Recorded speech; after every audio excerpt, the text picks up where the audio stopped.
a used car that we knew nothing about at the time ended up being a really bad deal. Normally, I would recommend, prior to this experience, buying a used car. But in this particular circumstance, I would say buying a used car like this was a bad deal, and here's why. We purchased a diesel truck, which my husband and I knew nothing about, and what ended up happening is that we had to repair it over and over again. It was a vehicle that he didn't have comfort repairing himself, whereas there are some others we could have purchased that he knew a lot about that type of car, he knew how to work on it and that sort of thing.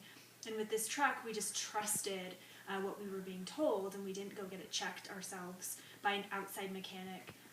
We didn't do a lot more due diligence, and so what had ended up happening is, every couple months or so, the car would break down. It would cost us, this wasn't like a couple $100 repairs. It was, $2,000-$3,000 every time it broke down. What we finally ended up doing with that car was just having to cut our losses and get rid of it after 2 years.